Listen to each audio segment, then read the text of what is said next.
The top prospects in the AL East seem like shortstops who struggle to hit now. Well, let me tell you about a shortstop who isn't struggling to hit in the Red Sox top five. I took those guys for this week. They have three of their top five prospects in the top 100, so they're not very top heavy of a prospect farm, but they do have a lot of solid depth.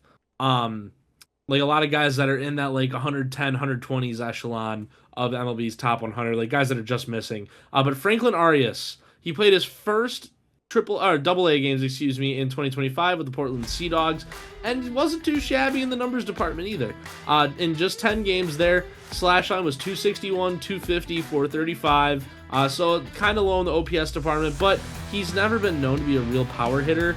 And it was, like I said, his first taste of double A ball. I'm not too surprised that he didn't do so well with the stick.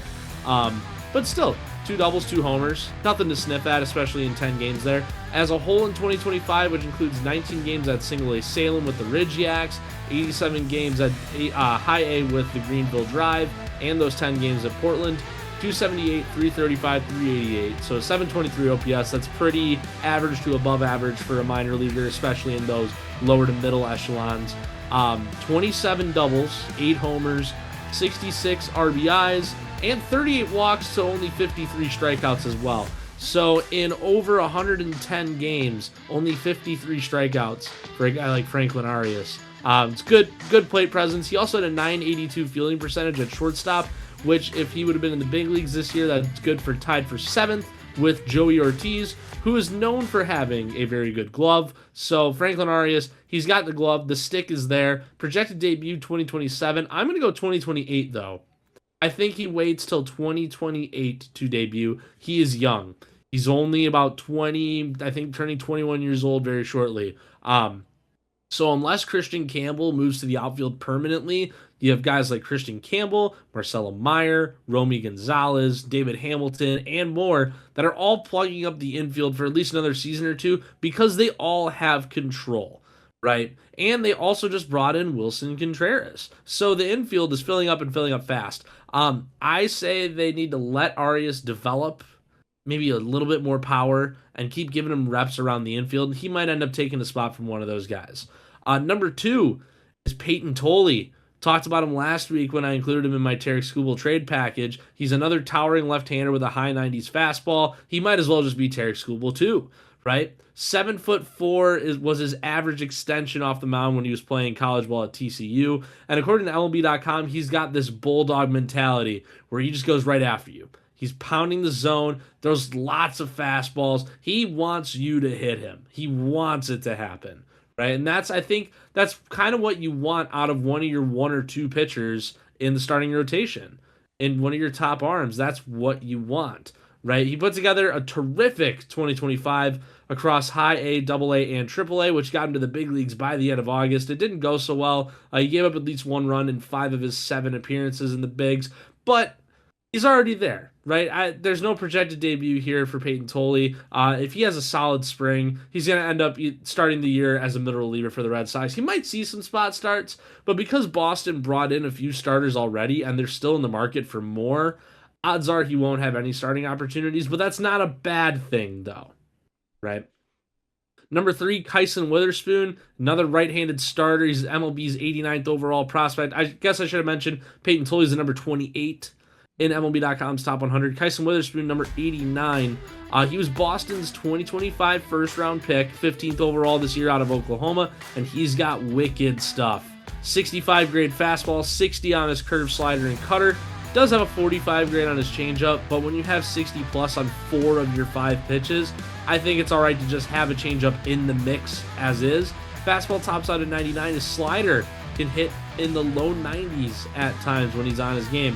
He led the SEC in strikeout to walk ratio at 5.4 in 2025. He also had a 2.65 ERA and an 11.7 Ks per 9. That strikeout to walk ratio would have been 4th in Major League Baseball, this season.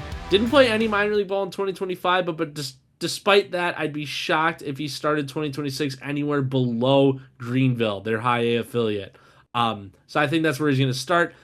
He projected debuts 2027. I'm going to agree with that. 2027 for me as well. He did 3 years in college, so he's already 21 plus. He's going to be 22 soon, so I could see 2027 for sure, especially considering all the guys that Boston currently has in their starting rotation under contract right now. We'll talk more about that in a second. Connelly Early is their number 4. He's one of those guys, like I was saying, that is just outside of the top 100 in Boston's system.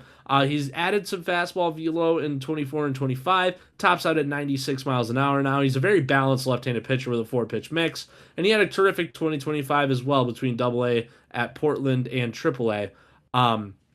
In 21 games, 18 of them starts, he had a 2.6 ERA, 40 walks, and 127 strikeouts. He's a big strikeout guy, and I think it's because he can throw the whole kitchen sink at you. 197 batting average against, a 111 whip.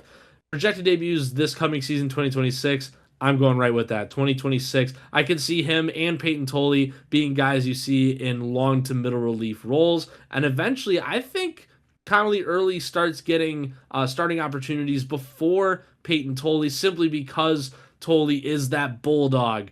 And because they already have a solid 1-2 in the rotation, they're not going to have Tolle as the guy that backs up Garrett Crochet. They're going to want a guy like Connelly Early in the 3 or 4 slot to go every couple days between him and Garrett Crochet.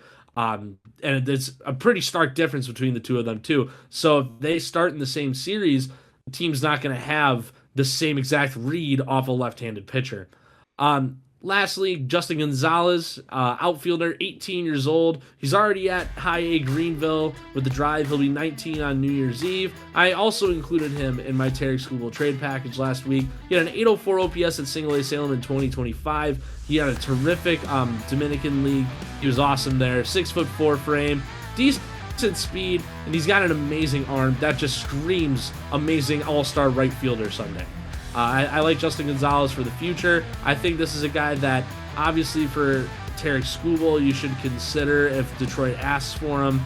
But this is a guy that I think Boston, because right field is so deep in Boston, they should look to hold on to him for as long as they can. His projected debut is 2029. I'm rolling with 2030, though, for the same reason why I'm going to push Franklin Arias back a season in projection. I'm going to do the same with Justin Gonzales. A lot of controllable guys out there, like Roman Anthony, Christian Campbell if he moves out there. So I like Justin Gonzales in 2030. He's also, like I said, he's going to be 19 in a week. You got to give him some time to develop. Maybe these numbers are a fluke. Maybe he turns out to nothing. You got to give him time to figure that out. He's not a top 100 prospect yet, but I think he's going to be someone that will end up being in MLB.com's top 100 by season's end 2026. My diamond in the rough for Boston is actually their number 6 prospect now, Mikey Romero. He's an infielder, primarily second base, third base, came up through the system as a shortstop, however, but especially this season at AAA, he only saw reps at second base and third base. He should be, because of Franklin Arias and because of David Hamilton, because of Marcelo Meyer, he should be an extremely enticing trade target for any team with big league pitching to spare. Like, I don't know, Milwaukee, right? Freddie Peralta. That would be awesome as a Brewers fan to see Mikey Romero come up and tandem with Caleb Durbin a little bit, or tandem with Bryce Turang. Maybe there's been rumors that Bryce Turang gets moved in 2026 or 2027. Mikey Romero is a perfect fill-in. He's basically just a shorter Bryce Turang. Solid glove, 2020 potential for sure. The only difference is that he's got a little bit of a strikeout problem, Mikey Romero does. His slash line last year, 245, 300, 452. He did have 17 homers. He had 15 plus homers for another consecutive year. He also had 33 doubles. So I really like Mikey Romero. Short-term potential. I think he debuts as early as 2026 just to audition for teams that would look to trade for an infielder like Mikey Romero. Their main strength here in Boston's system, future starters. Just like the big league roster, the minor leagues are loaded with starting pitching on their end. Kyson Witherspoon is one of them. Connelly Early, we just talked about. Jake Bennett, the guy they just acquired from the Nationals. David Sandlin, Marcus Phillips, he was their, I think, competitive balance pick out of Tennessee this year. Anthony Ianson, the list goes on. They got a lot of guys lined up to be future starting pitchers in Boston and in Fenway Park. Their weakness, the one that really caught my eye, catching. Not impressed with their two catchers they have in their top 30 right now. Not impressed by Jorge Rodriguez or Yohan Fran Garcia quite yet. There's no really franchise option in sight in their minor league system, but it shouldn't be too concerning at the moment because they do have Carlos Narvaez, plenty of team control at the big league level, and he put together a solid season last year. It really isn't a problem. It's a good problem to have that they have a catcher with so much control in his mid to late 20s right now, and he's starting to put things together, and he's going to be cheap to renew and in arbitration. They shouldn't really be concerned about not having, top of the line catching talent in their top 30 until probably, I don't know, 3 years down the line from now, like 2029. They shouldn't really be too concerned about that catching weakness right now. Sam, awesome job. I think with the pitching, I have a couple notes. And when you brought up Payton Tolle, I've seen pictures, I've seen some tape, but you started painting the picture of the Bulldog mentality. Remember Andrew Chafin? Like I do. Kind of what it's starting to remind me of, right? Like big burly guy who's going to attack the zone, especially if he comes out of mid-relief. Kind of just has the same profile, if you will, as I start to think of what Payton Tolle could be for them, hopefully better. Kyson Witherspoon, anytime you see 4 different 60-grade pitches for an SEC arm, I feel like the Red Sox scouts were just drooling when he was available for them, right? Like, and I'm glad you just brought that up. He wasn't even supposed to be at that 15th pick. Baseball America had him at number 7 in the draft. Yeah. And I think MLB.com had him at number 12. So he fell to 15. It was a big slide for whatever reason. I think it was just more of, because there's really, when you're drafting in MLB, and it's like the NHL draft too, there's no real, like, this guy's getting drafted and instantly getting called up, right? Mm-hmm. You saw that with Nolan Shonwell a couple of years ago with the Angels, and look how that's turned out. He hasn't been the greatest, but he's been solid, right? There's no real MLB talent that's coming straight out of the draft. You have to let him develop a little bit. Same with the NHL. Obviously, outside of guys like Connor Bedard, or when Connor McDavid was drafted, or when Sidney Crosby was drafted, it's the same exact concept. There's no real throw this guy in the NHL right now, he's going to be amazing talent other than those 1 in a million kind of guys. And we haven't seen that with really anyone in Major League Baseball yet. So Kyson Witherspoon, it was a slide, but we got to remember, he probably could have been the first overall pick, right? If the Nationals didn't want to go with Eli Willits, they could have went with Kyson Witherspoon.